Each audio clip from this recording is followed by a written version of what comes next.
accidentally just a second ago, but yeah, and I'm gonna get rid of that because we don't need that. So we're gonna start in a few minutes, everyone.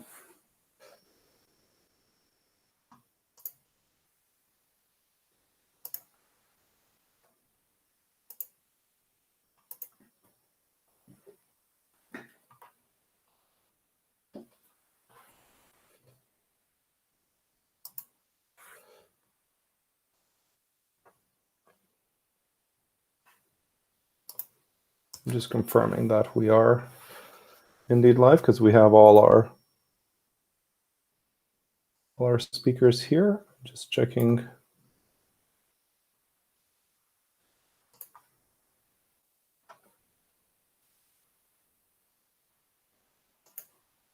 Yep. And yep. So this is going. All right, I say we give it one more minute and then we'll kick off. Ruth, Cheryl, I see you're here. I don't see Graham yet, but that's okay.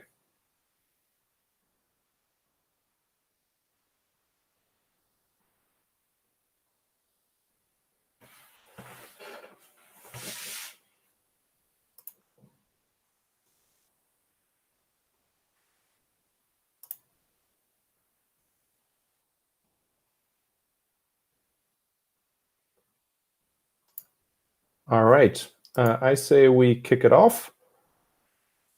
So, okay. So we'll start with, I'll also just start, we'll introduce ourselves a bit. Just hi everyone on the stream. Hello everyone. So welcome to this stream on, and we also have Graham joined. I'll add him in later. There's a couple of us here. I'm going to go to the presentation and we'll start to introduce ourselves. Just a second.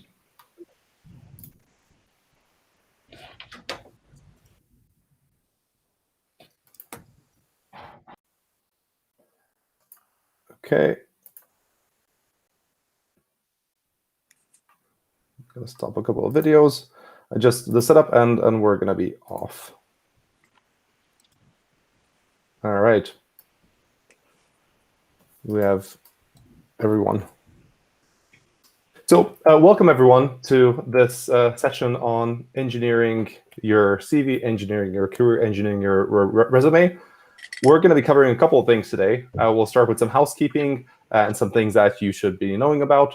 We'll then go into CV insights with our panel who is here. We have 4 different people, including myself, representing different sides of a recruitment cycle. And then we're going to review some CVs. These are CVs that people have submitted to us through the meetup page. So they're real CVs, anonymized. And then we'll close with Q&A. So let's start with some housekeeping. First, if you'll have questions, feel free to add it to the chat. We're going to close with the Q&A session at the end. We'll see when we get there. It might be like around 40 or 45 minutes. And if you'll have follow-up questions that we do not cover, please go to the meetup page. And this meetup page will have a link under the video. So with that, let's start off with some introductions. And I'll put the people who are introducing themselves on the screen. And before I jump into introductions, so we do have a wide range of panels. We have an agency recruiter, an in-house recruiter, and 2 hiring managers. And these are all people who can look at your resumes.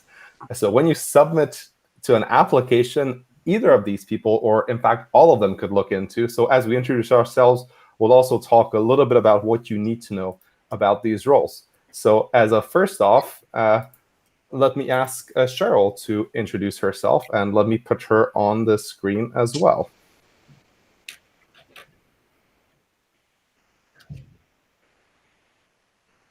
Hello, everybody.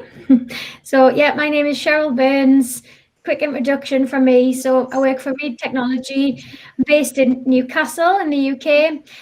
I've recruited for the last 8.5 years. I've always worked in technology recruitment, and I've actually only ever recruited software developers and software testers. So that's my specialist area. And what that means is that I'm constantly reviewing CVs for software developers and people who work in the software space. And when I'm not reviewing CVs, I'm likely to be speaking to people, advising them, and speaking to hiring managers and talking them through CVs. So often I'm the middle person that links. Yeah, I'd like to think hopefully I've got some things that I like to see that on CVs that I would like to share.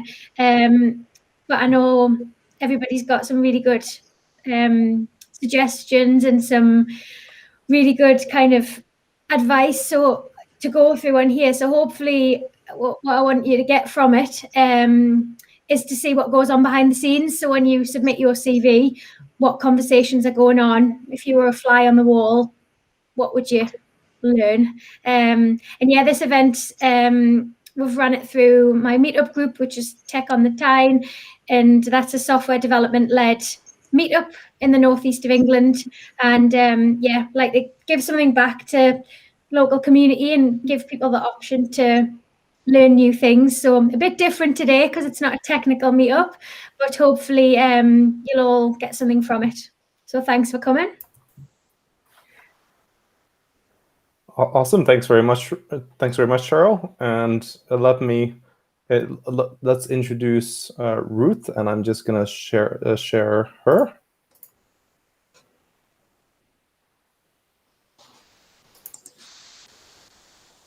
Hi everyone, I'm Ruth Wood, Recruitment Coordinator at Newcastle Building Society. I've over 10 years experience in the recruitment sector, both at agencies and in-house. My agency experience was working with energy companies and large financial organisations in an RPO model, delivering volume recruitment. And I moved in-house probably about 4 years ago now for Inchcape UK, which is a leading automotive retailer. We recruited staff for franchise dealerships across the UK there for the likes of Audi, BMW, and Volkswagen. And then I moved to Newcastle Building Society just under a year and a half ago, where I mainly recruit for our IT positions, which fall under our Newcastle Strategic Solutions subsidiary. I was asked to be part of this just to give the perspective of an in-house recruiter, what we look for, how that's different to what the hiring manager looks for or the agency. And hopefully we'll be able to give you some really great insights that you can use moving forward to enhance your CV. Thank you. That's awesome. Thanks very much, Ruth. And now let me bring up Graham. Just 1 second.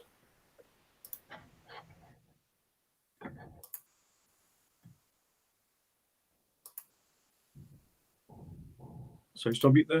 Hi everyone. Yep. So my name is Graham Hetherington, and I work for MBS as well with Ruth. I work for the software subsidiary NSSL, as Ruth mentioned, and I work as an IT development manager. I currently look after software developers, and we work in a Scrum team environment and support a number of work streams.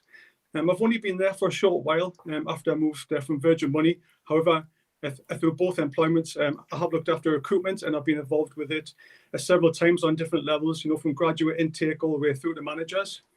I've always enjoyed the recruitment side of things because we bring new skills and talent to the workplace. So it's really good to see different, and diverse experiences that people have, and also what value they can bring to the role as well.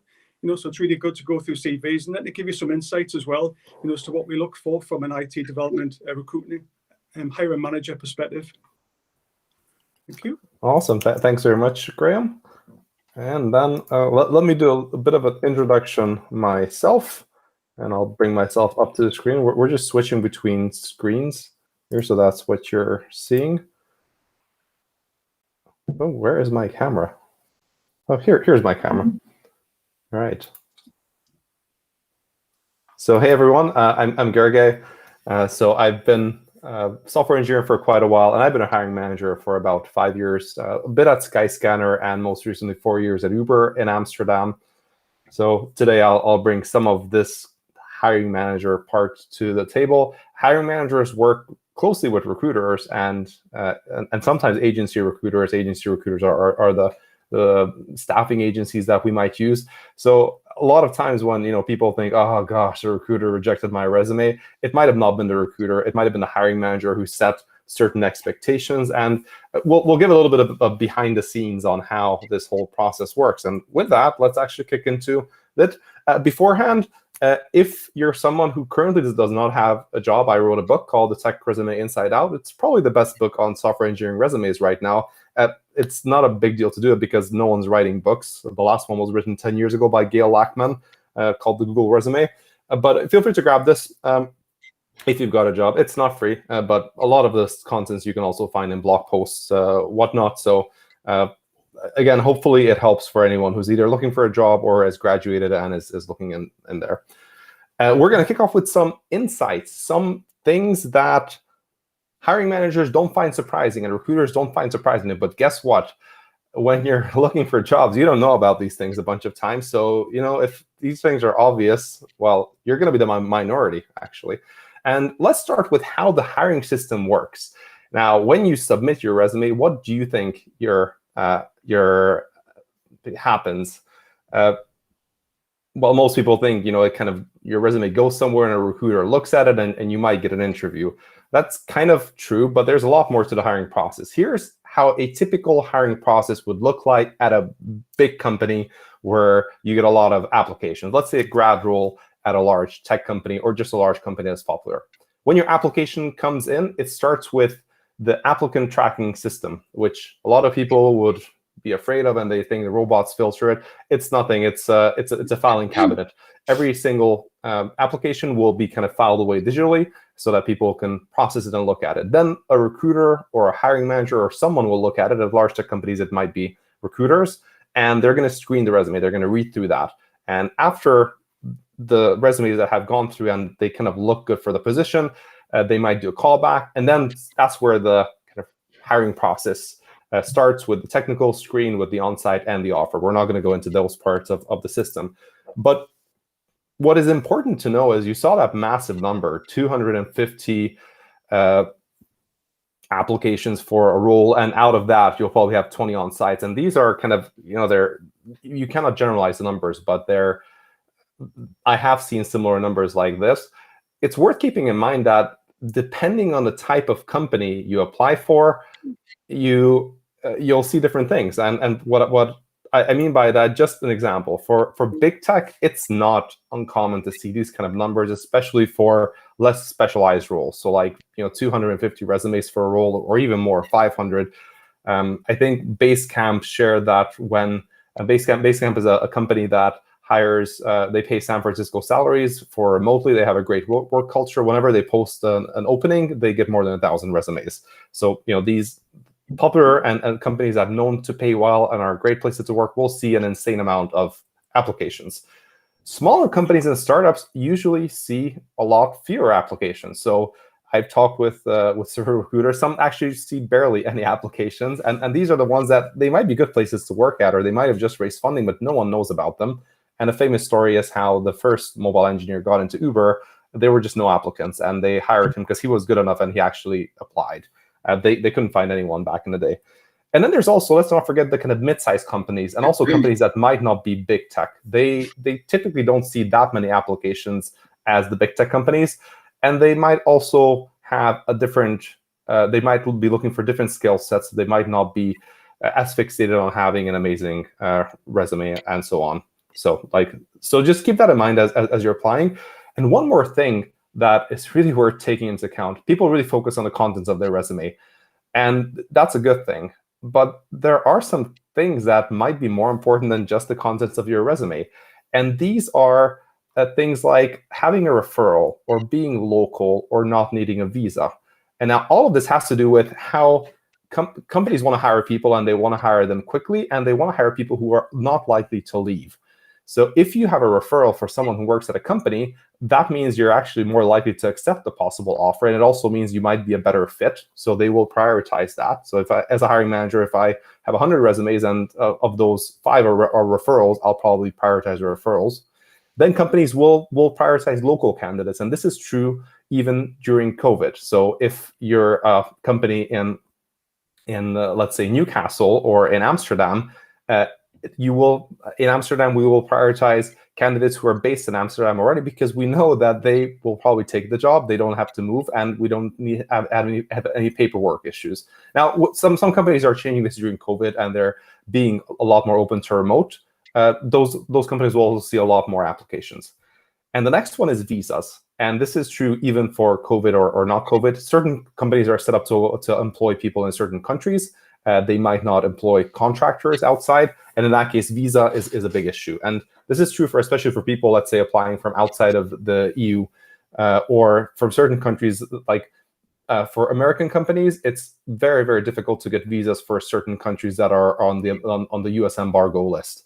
And it can take a process of up to 10 or 12 months to get a visa processed. It just takes more time. Even if you extend an offer, that person might turn it down. I have extended an offer at Uber for someone where we went through the process. We made them an offer. They were super excited. We went through the visa process. It was 3 or 4 months, and 3.5 months, and they said, it's taking so long. Sorry, we're going somewhere else. So those are all things where, and what this means is, as a candidate, when you're applying, you definitely want to work on your resume, but do think about how you will be applying. Applying locally will have advantages. You will stand up probably from the crowd. Having a referral will also have an advantage for sure, because you will be considered more favorably, and not needing a visa will make it easier. The other way around. Visa companies do sponsor visas, and different companies decide on when they do. Some small companies might not bother, large companies might do. But even for larger companies, when I worked at Uber, we did sponsor visas for roles that we could not fill locally. So for more junior people, we didn't do visas, but for more senior people, we might have on a case-by-case basis. And here, I wonder if any of you want to jump in, Cheryl or Ruth, and let me make sure that you're here, or Graham, before we move on. Yeah, I could echo what you said there. I'm not sure if I'm on mute or not. No, we can hear you, Cheryl.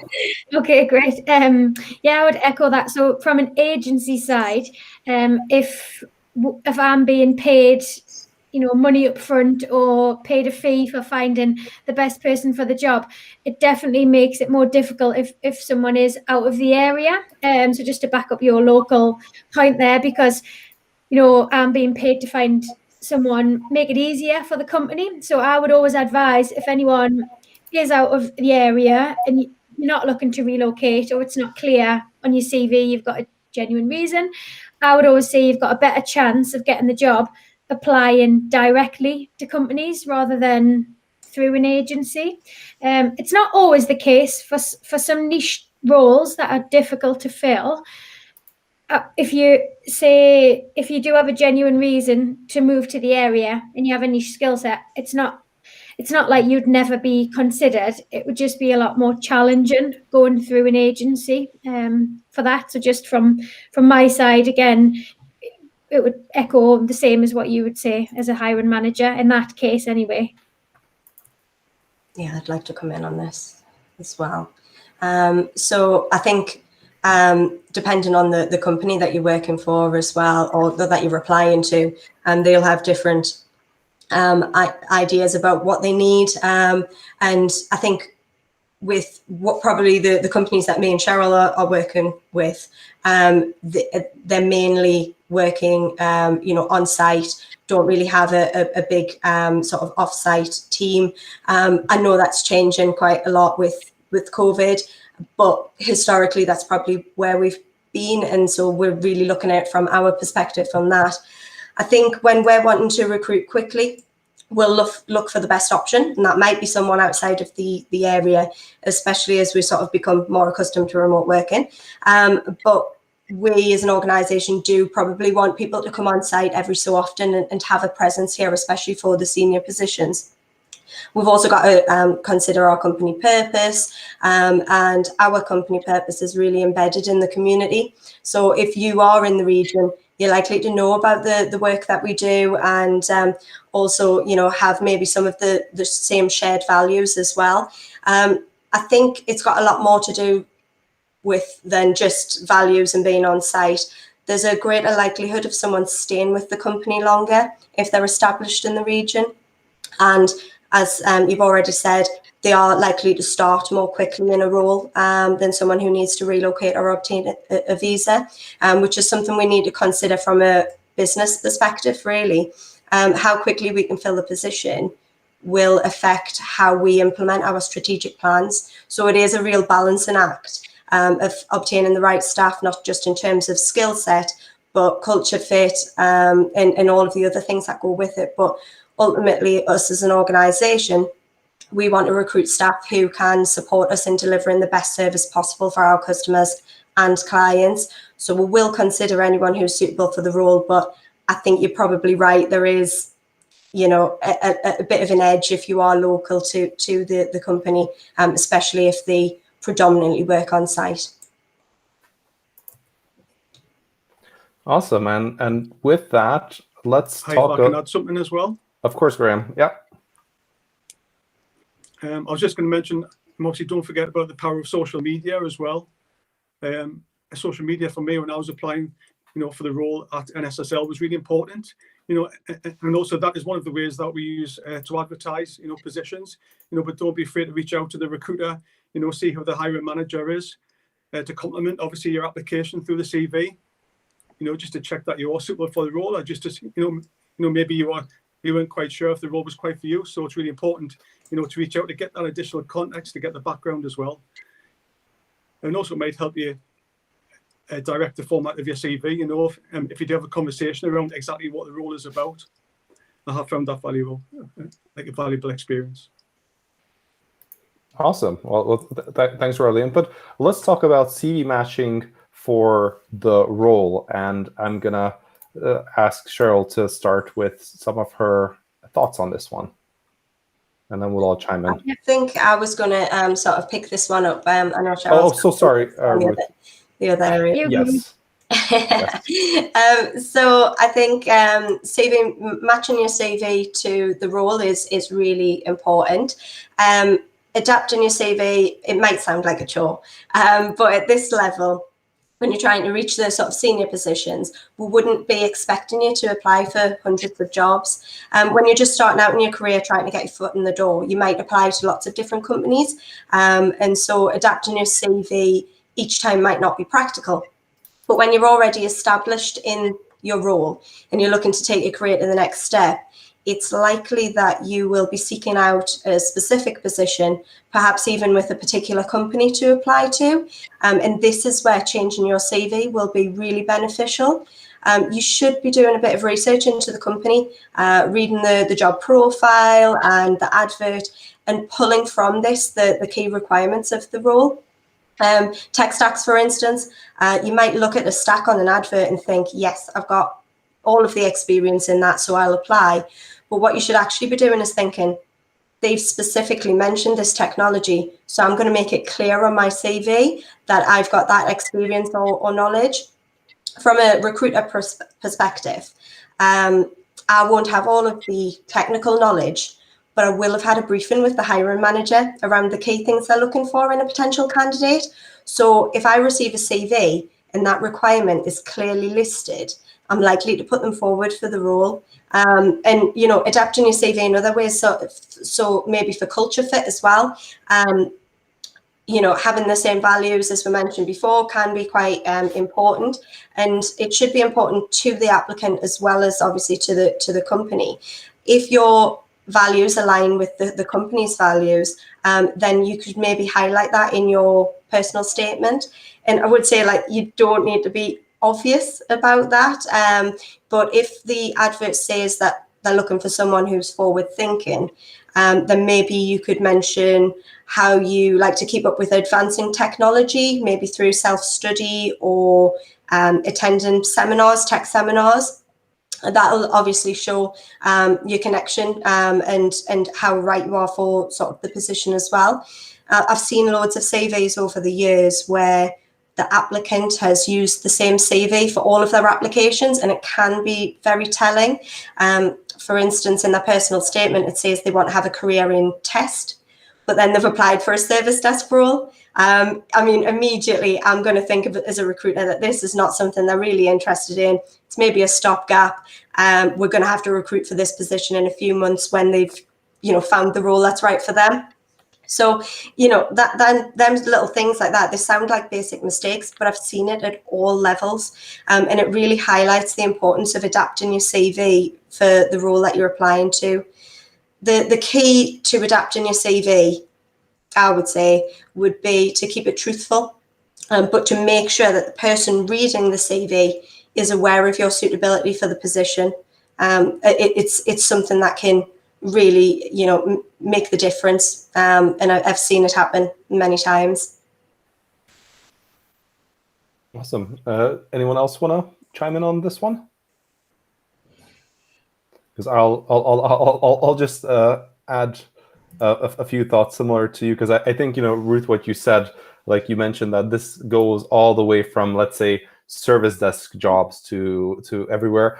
And the number one advice I give to people, the number two advice, number one is get a referral if you can, especially when you're applying for large tech companies that have a lot of applicants. The number two is if you're submitting the same, like if you apply for 10 jobs, you should have 10 resumes. You should filter for the job description. The reason being is you're kind of thinking, I'm me, and this is who I am, and this is what the company should want me for. And you're kind of right.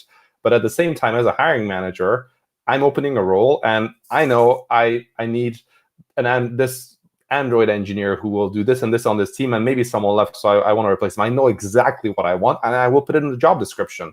And I will tell my recruiter, prioritize the people who look like a better fit for this job.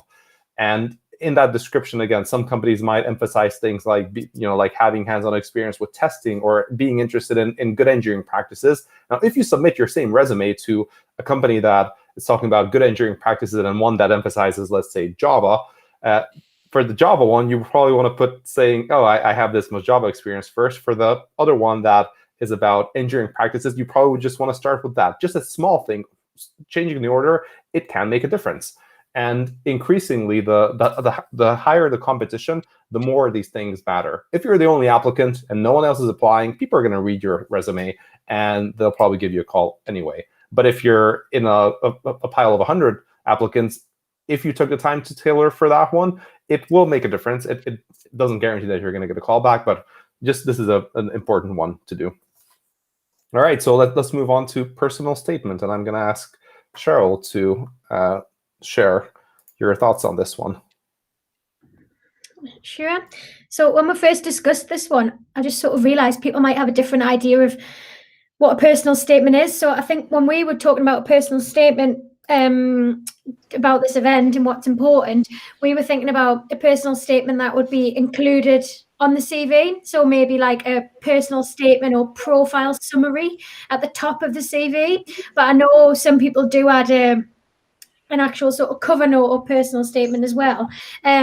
Personally, again, as a recruiter, I like to just open one document, something all on the same page that I can sort of sieve through and read easily. So I don't think it needs to be War and Peace, a personal statement, but I do think it needs to be concise. For me, what I like to see at the top of your CV, a little summary of your experience and what you're looking for. So like Ruth and Gergely have highlighted, make sure it is relevant for the role first and foremost, and yeah, make it clear what you're looking for, because it does have to align.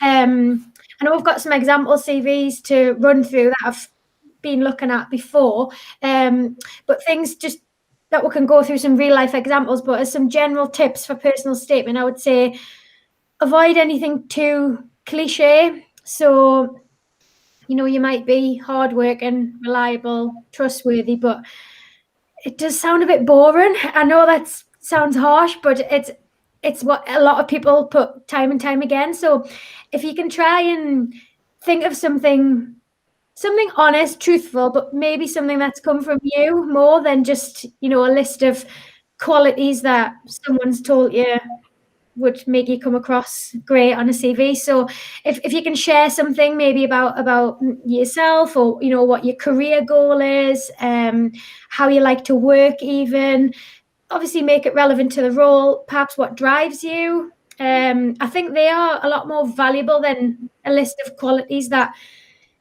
you've just picked that, are generally positive things to say about yourself. I would try and make it more specialist if you can.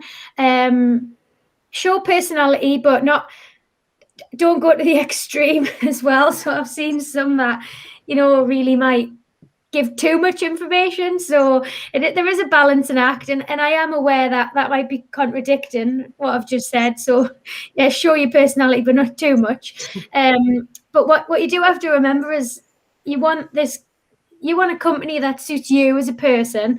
And yeah, I think you want to show a little bit of yourself.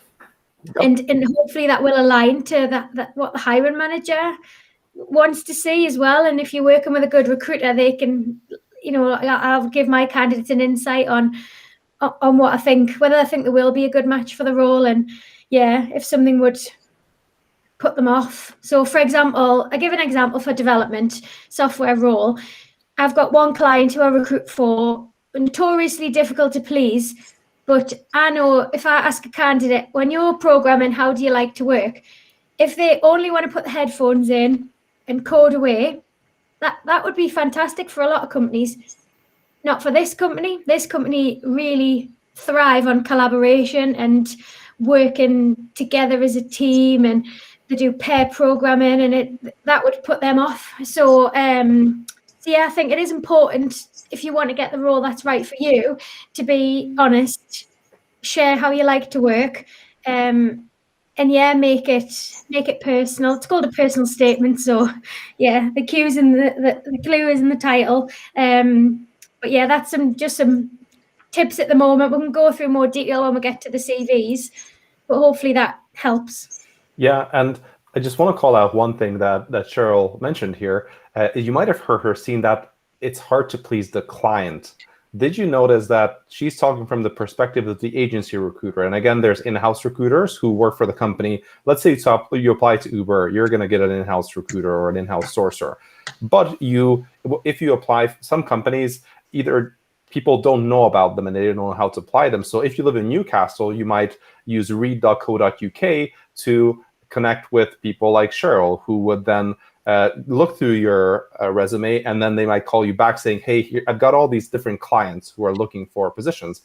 And you can see how that is a different ballgame. A personal statement will matter a lot more when you're working with a recruiter like this or a recruitment agency. Whereas if you apply for a big tech company where there's hundreds of people going through, we won't care too much about your personal statement. We'll care more about the achievements and impact that I'll talk about. But I just want to highlight already on how big of a difference it can mean on, are you going through an agency? What is your seniority? How many people are you competing with? When you're a really senior person going through an agency, a personal statement will probably make all the difference. But in this session, you'll probably see that's why there's multiple of us. We'll bring different perspectives, and sometimes we're going to contradict each other. So I'm going to say, if you're applying for Stripe or Facebook, forget about the personal statement. That's not going to get you through the door. But it doesn't matter. It doesn't mean that you should not do it in other places. So with that, let's move on to personal brand. And I'm going to ask Graham to share some thoughts and expertise.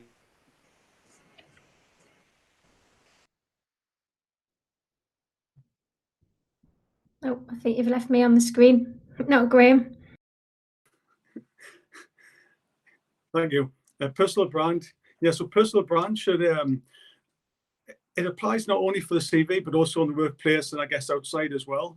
So think about, everybody should know what you do, and also can they articulate to others what you do. It's important that your brand sticks with them.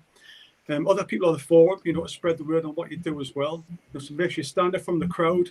Think about what are your unique values. Use your voice in their networks or interviews or anywhere, or like through the CV, through the personal statement. Have the same messaging as well across all forums. Think about how your CVs worded. Think about LinkedIn. Think about networking forums. Make sure that your LinkedIn profile is actually on your CV as well. And also from the brand point of view, think about building that up. Again, this is outside the CV world, but think about recommendations, through LinkedIn. Write blogs about your thoughts relating to your field, or start a blog. Follow experts in your field and share their posts with their positive comments, so they can see how you tick. And other people who are looking at you on social media can see how you tick as well. Think about what makes a good brand. A good brand is reliable and memorable and has a strong value, same quality and trust. So you need to ooze that within your CV and then through your interviews and through your career progression. Think about how others understand you. Consider what the employer would want you to do for them as well. So put yourself in the employer's shoes, and show an understanding of who you are and what you do. So think about how you show you within your CV and then beyond. And also have a bit of a strategy as well. So set yourself apart from others. And think about what special talents you have, how best you can use them, and also recall on the times when you have actually performed at your best. And also be aware, obviously be self-aware as well when performing tasks. So it's important to have a strategy as to how you deliver your personal brand. And I'm not sure, Cheryl, did you have a couple of points? Yeah, so definitely agree with all those things. Sometimes those things are not apparent from your CV. So for me, I would just say make sure that they're there. So if you do get involved in the local community with meetups, I've had candidates I've asked them if they've done any mentoring and leadership, and they've said, oh, well, I volunteer me time at a code club at my kid's school. And I say, well, that's not on your CV. So make sure that if you're doing these things, that you are putting them on there. And just bear in mind, people are likely to Google you, if they are interested. So especially for developers, do you have anything on GitHub? Have you committed work on there? Have you kept it active? Are you contributing? And if you're not, fine. But yeah, just be aware of everything sort of ties in. So this personal brand, you want to make sure it's a running theme and make sure it does come across in your CV as well. Yeah, so and we just had a question from Hessam asking more contribution on LinkedIn or Twitter from our perspective. Did any of you have thoughts? I have some thoughts, but you can go first. Yeah, I like to see a bit of something. I think it depends what role, but if you're going for a senior role, if you want to be a senior position, you want to be a thought leader, then I think you do have to share some thoughts and, put things out there, not just like what other people have shared. But obviously there is the other extreme and, some people maybe overshare or, put too much on. So I think I would say if you're sharing a Twitter account and it's a professional one, keep it professional to an extent. Talk about technologies, events you've attended.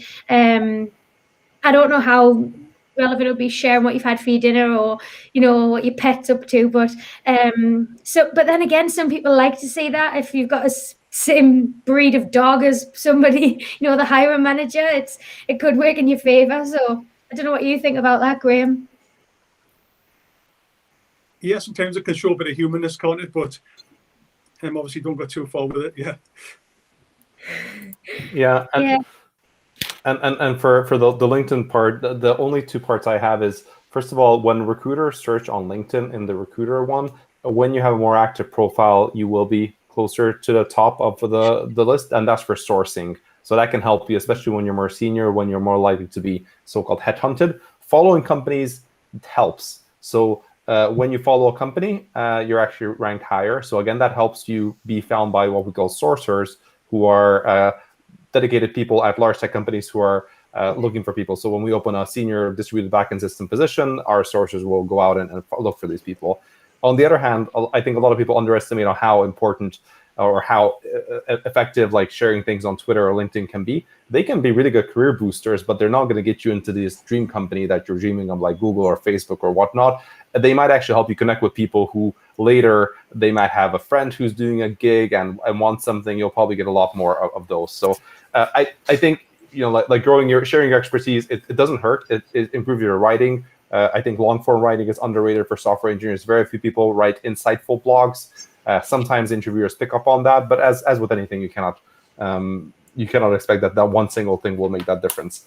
And with that, I suggest we get to the CV reviews. Let's cover the last part, which is context, achievements, and impact. And I'm going to ask Ruth to chime in here. I'm going to put you on the screen. Thanks. Yeah, I think context. I think this slide's quite really important for sort of moving from a basic or an entry-level role, sorry, to a more senior position. Context for me is the key difference between basic CV and more advanced CV. I would suppose thinking around tech stacks again, some people will list everything they've worked with, old, new, relevant, not so relevant. And although it gives us a snapshot of their experience, it doesn't tell us anything about how they've actually used that tech. I think it was one of the CVs we were looking for when we were discussing actually doing this sort of seminar. And the guy who'd put his CV forward had told Cheryl and I that the tech he had listed was things that he felt completely comfortable with, the sort of tech that he'd had most exposure to. He really felt that that showed his best experience and thought we would read it as such. But me and Cheryl found that we actually had more questions from that. So when did you work with that tech? Was it in your first job or your most recent position? How much experience have you had with it? And were you working on it day to day, or have you just had a little bit of training in it?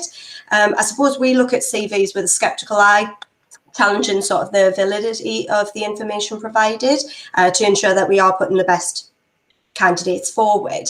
So context, therefore, is where you can make a really, really successful CV. I think what it shows is that you shouldn't presume the reader will understand why you've included something. Making sure you have the context will keep that clear. And you will see from the example CVs that we've got how to incorporate context into your CV.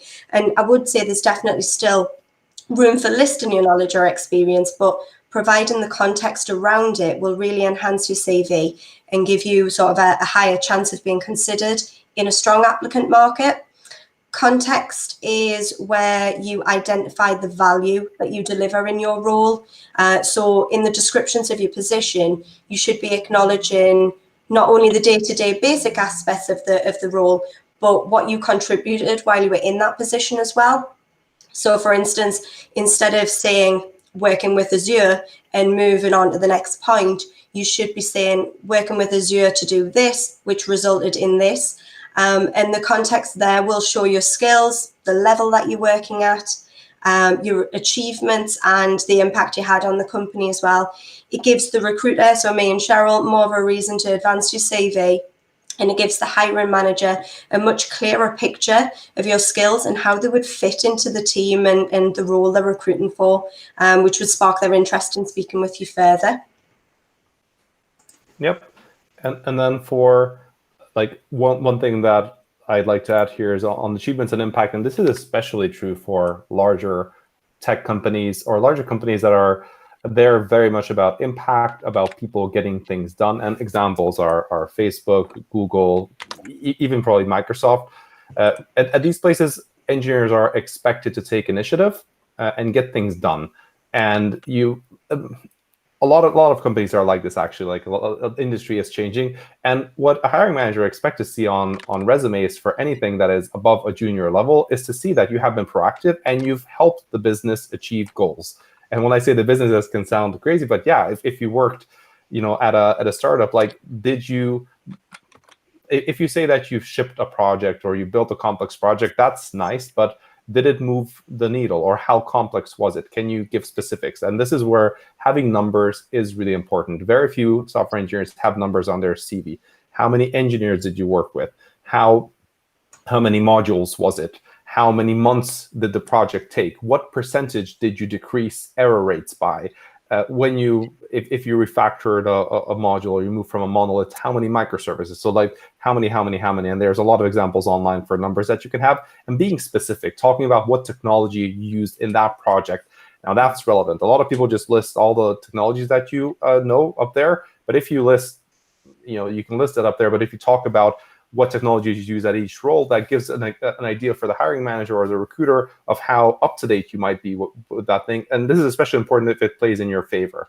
Again, some companies look for technology expertise. A lot of large tech companies don't really, but you want to see that people are somewhat hands-on with things. So the more specific you can have, the more impact you have, the better. And we have a question about how if you write all the context, achievements, and impacts, how do we fit it into the CV? And my take is I'll go first as well. That is the good question. And this is where, well, first this is where tailoring your CV does matter.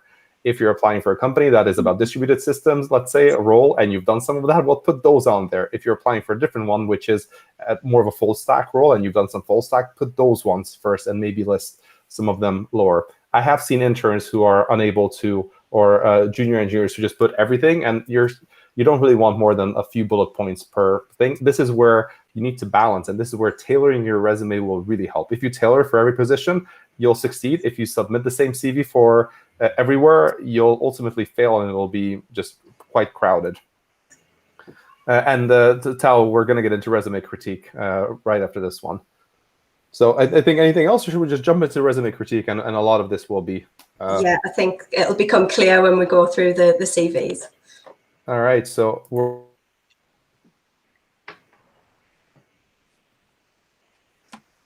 So should be sharing my screen now. Can you see that? Yeah, I don't know how well it is to see that. You might want to make the resume bigger and me smaller. Yeah, hopefully that'll help. So I'll read some key points. So this is an example of one of the CVs that were sent. So just to give you a little insight, if I was opening this CV, have a quick flick through, read through, I'd probably give it a 10-second just scan over first. So I can see his technologies there. I can see his job title. He's been a senior software engineer. He's a junior developer, then a developer, then a senior. So I'd have a quick flick just to make sure, has he got, if this is for a senior role, which that's the level he is, does he have experience as a senior? I can see quickly, yes. Look at these companies he's worked for. Sometimes do I recognize them? Do I know them? And then I'll flick back up and go through it in a bit more detail. So I think from my side, I do a quick filter first, which is where kind of format, I think, comes in and making things obvious to stand out. And then I'll go in and look at the detail once I know that it's a relevant CV. So when I was talking about personal statement earlier, this is probably slightly longer than what most people would have.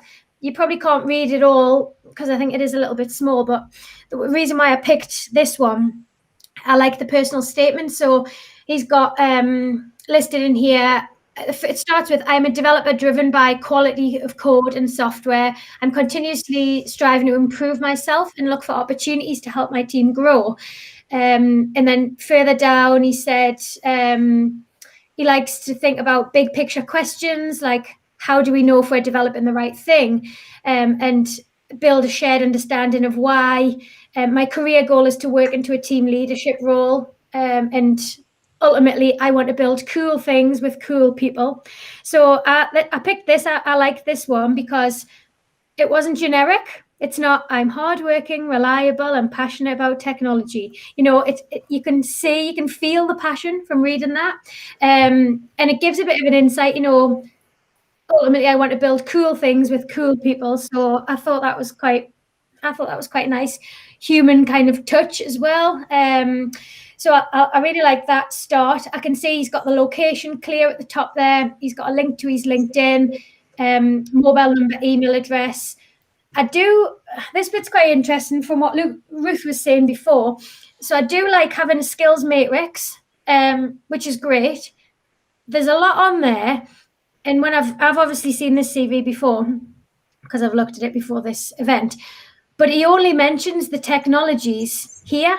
So when Ruth was talking before, that's great. You've got, you know, experience with agile methodologies. You've used JavaScript and TypeScript, but when you scroll down onto his day-to-day experience, he hasn't cross-referenced them.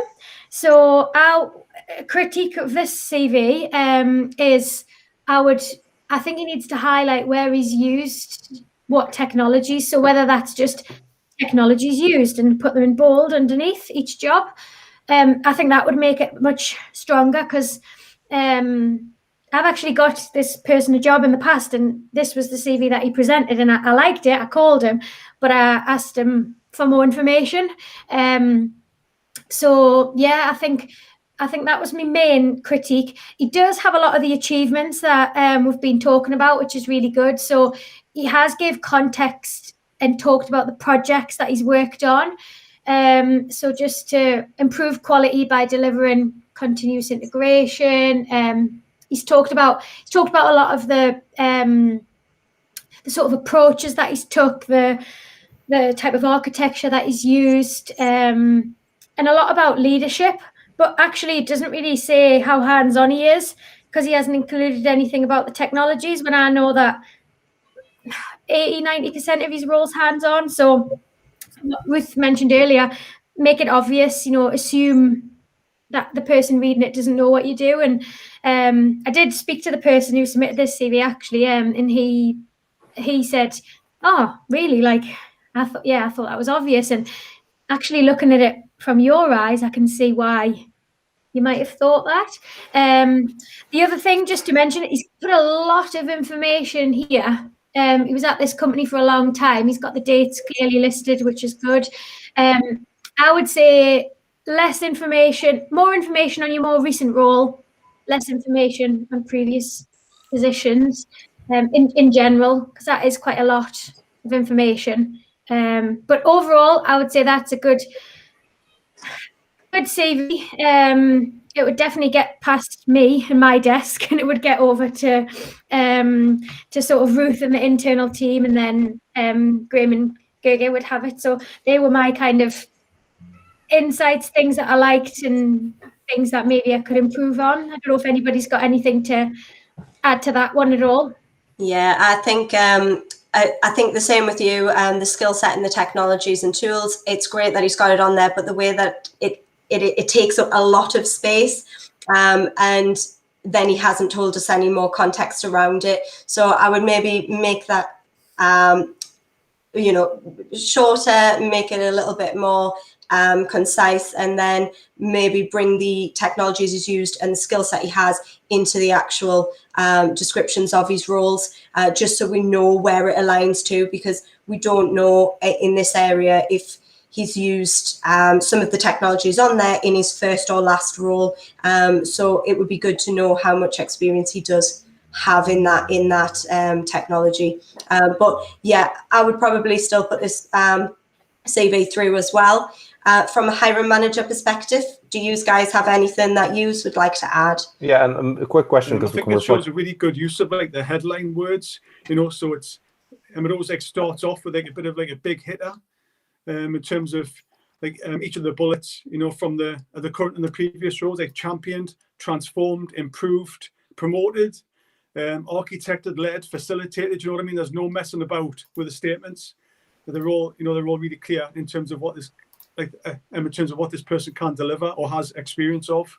I think that's one of the things that stood out. Yep, and then from especially, I guess, in a senior position as well. You want people who can take some of the lead, who can drive things forward. They're not just going to take instructions. They've actually got some ownership and some thought leadership. Yep. And they are the kind of things that you need to show in the CVs.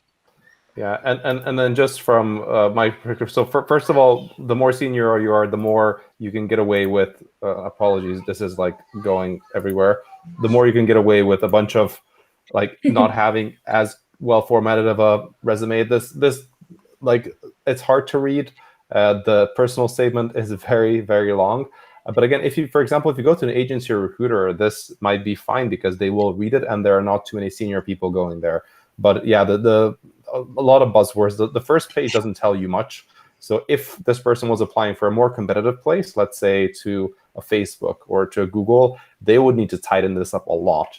Get rid of the personal statement or shorten it significantly, and start with, on the first page, having your last few roles, not having more than, let's say, 7 bullet points per role, and also customizing it. So, but again, this person has a lot of depth. So when you have a lot of depth and a lot of skills, then you can actually polish your CV, and it makes it a bit easier. And we had a question, which I'll just take here because it's relevant.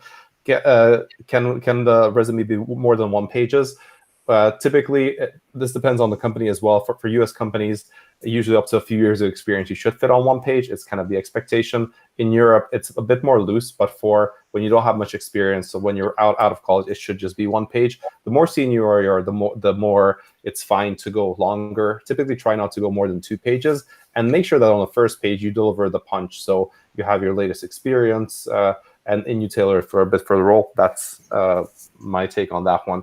I think as we go, we can reflect on this question as well on the next resume. Should we head to the next resume? Yeah. Let me just find it. I think that's number 4.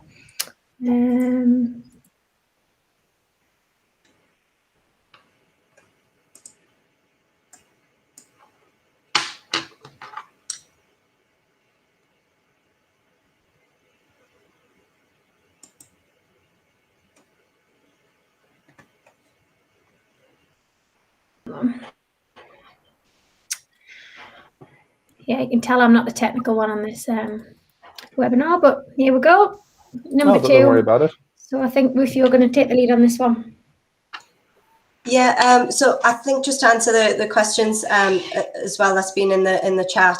Yes, these are CVs that have been submitted to us, from the forums that you've joined. We have had a quick look at them beforehand just to make sure that they were anonymized and no personal details were coming out. But they are from they're true CVs. We haven't made these up. So this one. Yeah, I think this is actually a really, really good CV. I really enjoyed looking at it. His personal profile is, pretty short, but it tells you exactly what you want to know. He's currently working as a senior backend developer, specializing in Scala. So, it tells you what he's working on.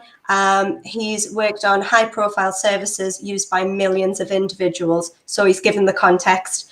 So the context before, I think there was a question where it's, how do you put the context in a CV when you only try and put it in 2 pages? It's not about the amount of context, it's whether or not the context is relevant. So he does that perfectly within his personal profile. Then he's got his skills listed, and again, he's got them listed, but it's quite concise. It doesn't take up too much room. And he's also listing the skills, but then the technologies he's used to back that up as well. So I think that's given a lot of information, and it's making it very clear what he's worked on previously. Again, I'm all about the context, so he's put that there. I would be then looking to see if he's put more context in the information about each role, which you can see that he has actually done. He's got his, his most recent or current position at the top of the page, which is his most relevant experience to the position that he's applying to, what should be. And he's telling me how long he's been there, where he's based, and in the context, he's telling me the impact that he had. He was at the heart of the business transformation in a data-driven technology company. So he's telling me that the company is data-driven. So does that align with what we're looking for? He was at the heart of business transformation. And then he's said what technologies he's used and why he's used them as well. So he's used Scala to create a core identity data store. So, he hasn't got huge amount for each role, but what he does have is really, really relevant and gives a great overview as to what he's worked on and the impact he's had there. He also tells me, about his other positions, and as you notice, towards the bottom of the page, as you scroll down, the second page, sorry, I should say, the information he's provided for each role becomes shorter. And that's because obviously with time passing, it isn't as relevant as the most recent position that he's had. I like that he's got his education at the bottom as well. And that's just because some companies you do need to have, degrees or certain qualifications. So it's good to have that on. The only thing I would say that would maybe be missing from this would be any sort of professional qualifications that he's completed since his degree. But because of the context that he's given us and how he's worked and what he's used, I don't think it's as relevant in this. It would just be a nice to have rather than a sort of requirement on this particular CV. I really liked it, but I mean, what do you guys think? When I seen it, my only criticism that stood out to me was I like the layout, is that he went from job title wise, he went from a lead developer in 2018 to a senior software engineer. And I know job titles don't matter, like a lead at one company could be a senior at another, but I would be quite keen to find out whether he stepped down, whether it was a step down, maybe he didn't want the leadership, whether he wants something hands-on, or whether it was because I can see he's moved from Newcastle to London, so maybe, I don't know, he was more classed as a senior in that company. So I would probably be looking for something in his personal profile here to say what he's looking for. So does he want to be a lead, or does he want to be a senior? You know, is his reason for leaving because he wants to step up? So maybe just, what career-wise, like what type of role he's looking for. But I agree, I like the CV. And I guess Cheryl just said, like, this is probably dependent on the job advert as well, right? For some of them, you might not need to do it. For some, you might need it. But it sounds like this would not be a barrier for you. Challenge would be on the achievements. You know, do I think, are there enough achievements shown as opposed to, you know, completing tasks?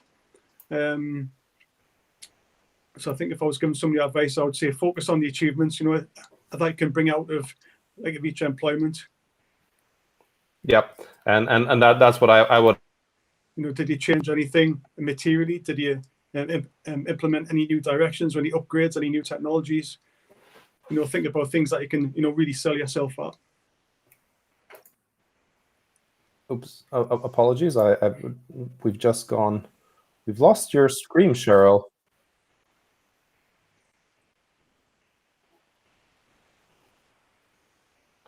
Okay, awesome. Awesome. Well, that's going to be here. And yeah, I think my only feedback once the screen is back up, but even until then, is this we're the next one? Yeah, but for the previous one, what Graham said, achievements, we didn't see any numbers there, so that would have been a bonus. Oh, that would have been nice to have, but it was, the layout was very pleasant and easy to see. All right, should we go to our next resume?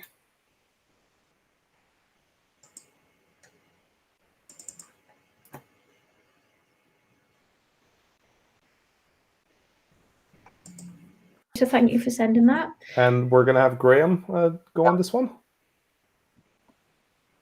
Or who wants to go on this one? Do you want to start? Okay, is that ready to go? Yeah. Yeah. Cool. So yeah, obviously the format in terms of, you know, the different sections looks good. I think the personal statement, it's a little bit vanilla. I think I'd expect to see it tailored to suit the particular role that the person's going for. You know, obviously, they mentioned that they're highly motivated, like problem solving, and all that good stuff. But it doesn't actually say how their skills. I'm just ruining the format. Sorry. Sorry, I was just ruining the format there. That's fine. Oh. Okay. Yeah. So just on the personal statement, it is quite vanilla. Obviously, you would expect it to be the, you know, the selling point that the applicant really wants to share. You know, why they're suitable for the role. And yeah, it does mention some attributes, but it doesn't really cover the key skills, the key achievements within those few sentences. I've seen this table format used before for the key skills, and it works well. You know, I think especially because they've given themselves, like, I guess, a bit of like a rating in terms of the skill level. What do you think about that rating, Graham? Lines, but I guess that might be nitpicking a little bit. And then if we go into employment history. It does have a little bit of overlap with the skill table, and also I think Emma have sort of brought this up previously as well, that it doesn't really mention a huge amount of achievements, and also if it used a few more of like the punchy words, like deliver high quality software solutions and agile methodology. They're talking about engaging and liaising with different stakeholders. That's great, but you could say how you influenced or you collaborated or facilitated discussions, or and we're working through issues and solutions. So just think of those key words. Again, the second bullet, obviously great that the mentoring, but you could say that you successfully mentored, and how you developed the skills. On the third bullet, was there any research undertaken? Did you take something from a different language, to C# or .NET MVC? Did you upgrade? I guess they mentioned a .NET course. So, did you take the department or the applications on a journey? You can mention that if it is a particular achievement that you've made. So always look for the achievements as you want to talk about the tasks and the the work that you've done. And yeah, I think I would say as well, there is a little bit of duplication, with the skills a table. So if you can think about how you could bring the skills to life when you mention them. Also, this I think as a hiring manager, it's a little bit difficult to read through. There are quite a lot of words. So think about how you if you can try and condense some of the words used as well. On the next one, the second page, the technical lead. Again, that's almost like a list of tasks or like things which you did. So again, if you can try to draw out the achievements. And then I think the next one I was going to mention was about, I think it was the last role, like the MS SQL Server developer. So that person's worked there for 5 years, about 16 to 12 years ago. If you can think about what's relevant now, so it's great mention that you create e-marketing newsletters and all that good stuff. But if you can think, is it relevant for the role, and how's it going to sort of impress the hiring manager? And obviously, all within that, think about how you're selling yourself as a senior software engineer or developer. A professional qualifications, that's great. Obviously shows that you've been keen to do some training and that you want to share what you've done. And I think on the education one, I've usually seen a bit more of a breakdown for like the graduate and like the lower level entry positions. But I would say if you want to keep it to 2 pages, try and make it just like the actual degree, maybe the time scales. I think that's all that we're really interested in, especially on a senior position. It's great that you've got, it's great that you have the degrees. It may well be part of the entry requirements. But I would say, just to save a bit of space, you don't need to list out everything unless it's absolutely relevant, for the role, and you want to sort of highlight something. I'll say, just as a rule of thumb, you don't need a breakdown of the whole degree course. I don't know if anybody else had anything. I was going to jump in because I like this one I like how this, just a simple thing, the skills are in bold, and the skills are listed what have been used in each job. So it's quite easy to see where they've used C#, where they've used MVC, where they've used VB, or so rather than just, oh, I'm proficient or excellent or expert, at this, you can see where they've used them. So whilst I definitely agree, this person could maybe shout about themselves a bit more, show off what achievements they have done. I think it's, if you were scanning this through and having a quick look, it's quite clear to see what they've used, when they've used it. They've progressed the career, from a sort of developer up to technical lead, senior software engineer. So yeah, I do like this one as well. I like the bold. I think it's a little bit easy on the eye. If you scanned it, you get a quick snapshot of what they've done. But yeah, I definitely agree about the more on the achievement side. And probably like what you said, less information about the last role. Sorry, I was just going to say, I think me and Cheryl probably have a different perspective where we're seeing so many CVs that we like to see things really, really clear.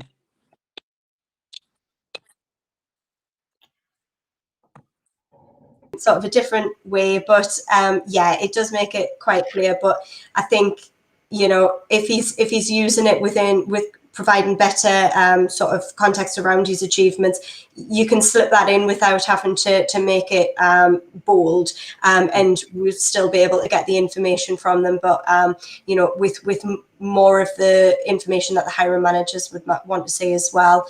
I quite like. Although it seems maybe a little bit dated, skill level. So he's got obviously the skill category, languages. He's told us the skills that he's got, C#, and then he's told us what level he's at.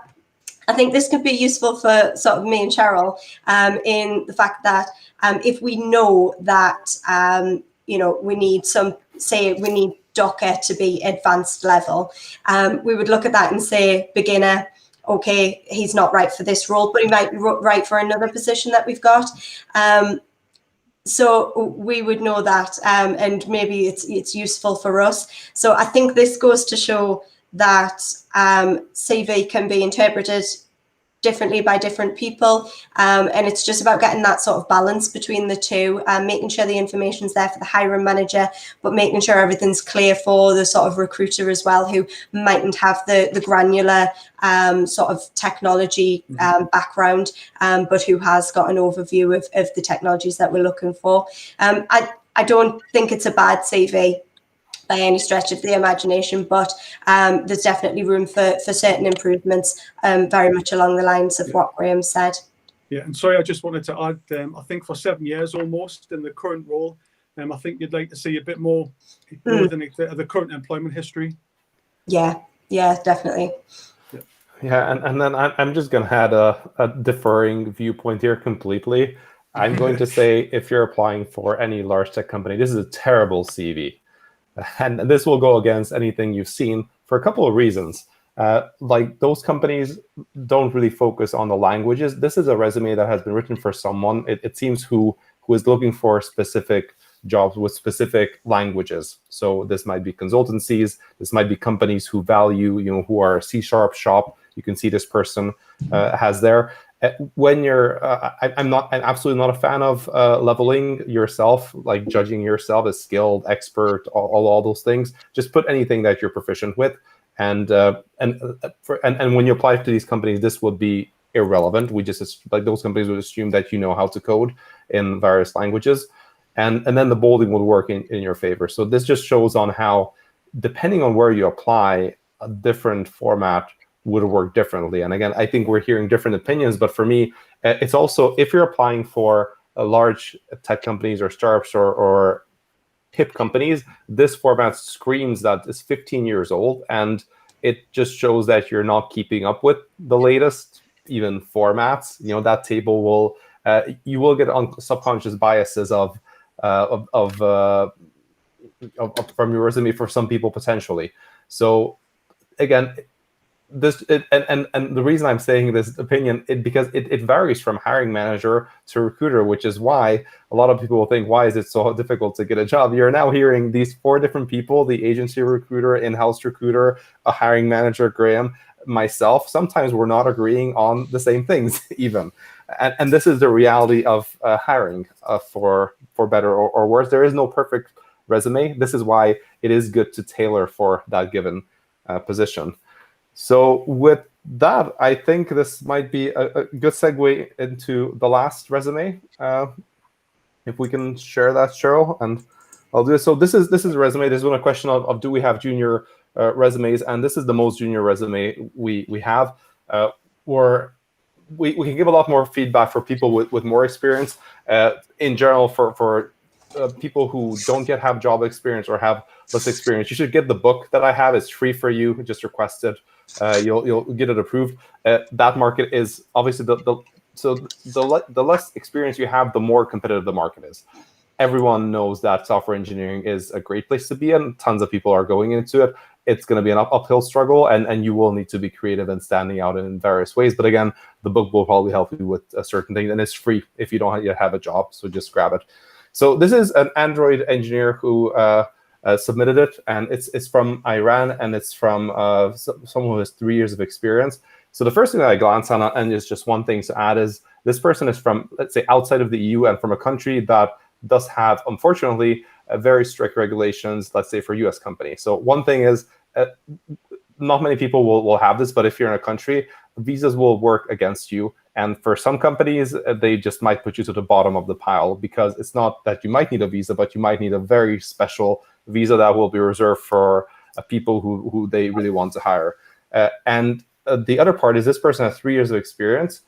So companies will typically consider visas for people who they cannot hire. So this person probably will need visas for a lot of countries. It will just mean that it might be a lot higher. It's going to be tough to even get into, because to beyond that first line, because people know you'll need a visa and you're not a senior yet. You don't have 5 years or so, and that's where a lot of people put this mental role. So that's a bit of background. That's where for any resume like this, having a referral will be very, very helpful, because then you might at least get there. Or trying to find companies that do sponsor visas that are not overwhelmed with applications. Now let's go to the contents of it, because the contents are relevant. There's a summary which is good. It mentions scalable mobile applications, so this person is focusing on things. They list their skills, which seem up to date, like it's a bunch of modern technologies. On the work history, we have a bunch of bolding here and there, but some of the bolding actually highlights some good things. I'm not a huge fan of bolding inline, I'll be honest, but you can do it. They bold out some of the things, the tools that they work for. But for example, if you look at the second line, improve dagger graphs through scoping rules and optimize memory allocations, better object reusability, and better lifecycle management, you're bolding the whole line. There are 3 words that are not bolded in it, so just be careful with the bolding. One thing, the bolding is inconsistent. Sometimes you're bolding the 30% reduction I really like, so I like to see numbers. So again, this depends on the companies you apply for, but I like to see impact, so that's good. So my feedback will be less bolding, be more clear on your impact. It's good. There are some advanced things here. So like I'm a mobile engineer, so I know that if you go for certificate pinning, route pinning, obfuscation, those are all great things. You don't necessarily need to bold those things. And the rest of the resume is also similarly good. I like that there are some numbers. This person talks about 20 something things. It seems they have done things there. So my feedback, like, this is a strong resume in general. And the challenge for this person will be the visa situation, because again, there is this unwritten thing that as long as you can find local people, you will not go to people with visas. So in a few years later, when this person is senior, it might be easier. And until then, it'll probably have to be a numbers game in terms of application. So that's my feedback. Let's hear from other people. Who wants to go next? Yeah, I like the format of this one. I know somebody's put one of the questions in the chat, sorry, that all the CVs so far have been quite Word documents and maybe a little less effort on the design. So I think this one is a lot cleaner, nicer to look at. It does follow probably a more like modern design, than more of the old-fashioned grade and skills matrix table that we had in the last one. So yeah, I think that does play the strengths. It does depend on the role, because I definitely think if you're applying for something more like front end UX UI, it should have more design thought. Which generally speaking, it's more about the content, I would say. But it can just be these small little things, small little tweaks that can give you shortlist you over somebody else. But yeah, I agree. I like it. Like the skills. I do like the bold. I know you don't. Maybe there is. By the way, this is overkill. Yeah. So sorry, just saying, this is where it shows that there is no one opinion. Like, I love the fact that we're disagreeing. Yeah, so I do like the bold, just so it's easier to look at. But no, nice clean CV, enough detail. And yeah, just I think that's a good one. Any other comments before we jump into Q&A? Yeah, I would probably say just on what Cheryl was saying there, it is a nice CV to look at. It's clean and it's modern looking, as she said. I would just make sure that you're not putting a CV together that's style over substance. As you've seen from what we've been speaking about, we want to see the context, the achievements, the impact. And I've seen CVs that have been really, really sort of graphic designed, and sometimes it's distracting, and it distracts from the actual good work that you've done, or it masks, your inabilities in certain areas as well. So, something like this is great. But I would just make sure it's not sort of style over substance. But yeah, I think this is a good CV as well. I probably want to find out how he was pushing to develop to the next stage, and just, you know, have a bit more clarity around that. If he was applying for a senior position, why does he think that he's right and ready for that position now as well? Awesome. Graham, do you have any thoughts? Yeah, just going to say, from a hiring manager point of view, it's very clean, easy to read. It's quite concise as well. You know, so you don't have to really read through the words to really find out exactly what the achievements are. And there's some good use of words as well. You know, I know I've picked up on these previously, like improved, contributed, developed, acquired. So there's no sort of needing, you know, to interpret what the, you know, what this person's saying. You know, you can easily pick it out. And obviously when you're looking through CVs, when you get them from the likes of Ruth and Cheryl, you know, it does make it a better experience, so you can, you know, decide if the person's worth a call or not. And then I take it forward. All right. Well, I suggest we hit the Q&A session now. And I'm going to ask, so all of you are Oh, can't hear you now, Gergie.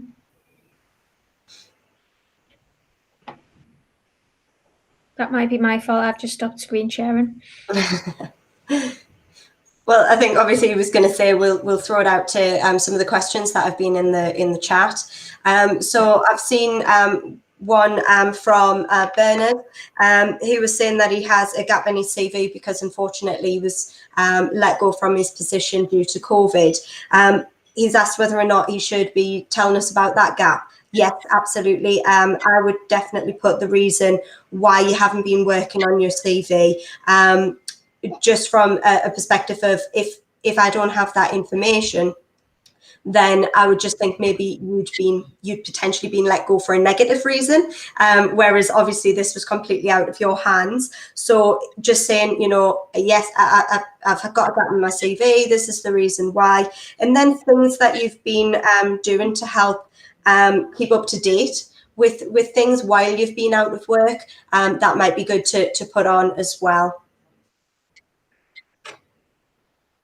Yeah, I think you've asked a couple of questions as well. So I would definitely include what you've been doing. Personal projects. I think if you've been out of work, but you've been sharing your work, you know, on GitHub, you've been upskilling, I think that's great. And some people continue to do that while they're at work as well. So I think that's really important to do. I'm just having a little look because I think you'd asked a couple of questions. So yeah, definitely about the gap in your CV. So somebody else has asked, Matthew, Dev, if you don't have a degree in software engineering, let's just jump to the beginning, but you do have, I think it said you had 3 years experience. Do you have any specific tips? So we've had this discussion previously when we were discussing another CV. And like for me, I think experience is more important, but if a client specifically requests it, like sometimes public sector companies in the UK, you have to have certain points to or certain criteria in order to justify certain salaries. So sometimes it's you need it to get through the door. But I'd be interested to hear from a hiring manager perspective, Graham, is a personal preference, or do you guys usually say that, you know, would you consider someone experience over qualification?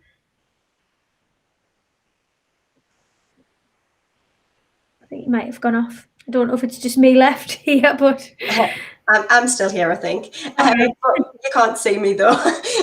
Yeah. So yeah, I think when for our company, it's helpful if you do have the degree because you've got sort of the background. But I think you'll find of the sort of things that you've learned within your first couple of years might actually be out of date by the time you've sort of go into the workplace itself. But, you know, it's always good to have that background as well.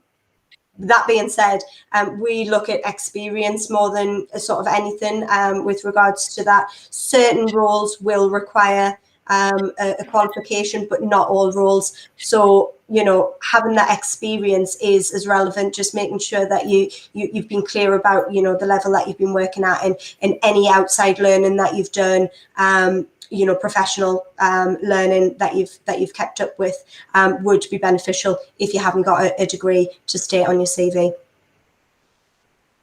I hope that answers that. All right, awesome. I dropped off, but now I'm back. Oh, hi, okay. Good to have you back. Yeah. Just carried on. Yeah, something happened to the stream, but I just refreshed. All right. I'm not sure where we are. Who's going next? Graham? Yeah, I can go next, yeah. So I was just going to say, Simon's asked a few questions. I think the first one is around how does he fit the CV with context, achievements, and impact, as well as working for different companies. So I guess how do you keep it short and, and neat? I would say, if you write it out and if you draft it and if you just keep going over and over until you make the words more concise and more punchy, so you might start off with a 4-page CV, but your goal is to end up with 2 pages. So just look at how you can condense what you're trying to say. Make sure you don't duplicate things. You might mention the same words, I don't know, over 2 pages. So just say how if you've used it once to be effective, you don't need to use it again, like that particular statement or that achievement. So I'd just say draft it and go back over and fine tune it, and then you'll get there. There was another one you asked about more than 1 page. Yeah, I would say 2 pages if you can aim for that. Obviously 1 page is great, but you might be really experienced. You might have a lot to tell, and I'd certainly not be put off by more than 1 page, but keep it to 2 if you can. And then there's another one around using sort of the number of monthly active users or different private stats of the company. I would say if it's not public information, then stay away. I don't know if anybody else has any other opinion, but I would say, if it's not public information, then don't share it. Yeah. So on that one, I just have a point on this information now. And I'm really large. For engineering information that is not business information, number of services, number of requests, those should be fine to put on there, and you should be able to generalize it. For company information that has to do with revenue, potentially users, just be careful. Generalizing might be fine. So you might be fine saying hundreds of millions of users, because don't forget that you do want to showcase that you have worked at scale. Look for not business critical numbers to share. So again, don't share revenue numbers, because that could get you in trouble. Yeah, I noticed one question. Aidan had said, I did get your CV, Aidan, this morning. We got quite a few through, so I will, anybody whose CV, who sent them and who we didn't share out of those 4, because we just had to select a sort of selection, we'll all get back to, we'll share them out and all come back to you with some specific feedback. So apologies we couldn't go through everybody's, but I can confirm I did get that. So thank you for sending it, and I will come back. And I think you've asked another question as well about your volunteering. So you do lots. How much should you talk about it? You've only got 1 year experience. So I definitely think you should talk about it, and I definitely think you should mention it, but depending on the role, it depends what the volunteering is. If you were volunteering, I gave an example before, somebody volunteered at a code club, or if you volunteered creating websites for friends' companies and you could share those, then I would say definitely share those, showcase them. If you've got a portfolio of what you've worked on, great. If you're volunteering, I don't know, I volunteer for Age UK to be a friend for this old lady, for example.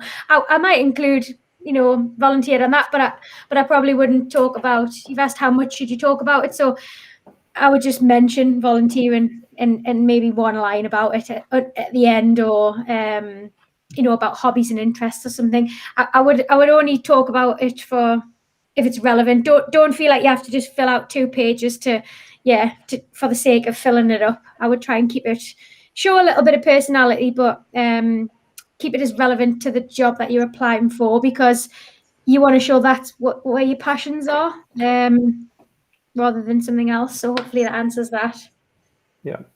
And I guess I'll just go with, I'll just take a few questions as well, just 1 or 2 that's here. One of them is Chad was asking about, are there resume formats that are easier for ATSs to parse information from? And sometimes this ATS resume, they come up, especially for people who are selling things, career coaches, whatnot. There is no such thing as an ATS filtering your resume. So people look at your resume. ATSs do parse resumes for the sake of keeping it in the system and make it easy to search, which probably will not affect you.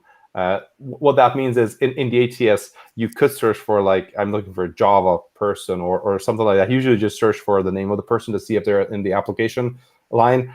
You rarely ever search for anyone specifically. So it doesn't really matter how they're parsing it. And most of them parse it terribly.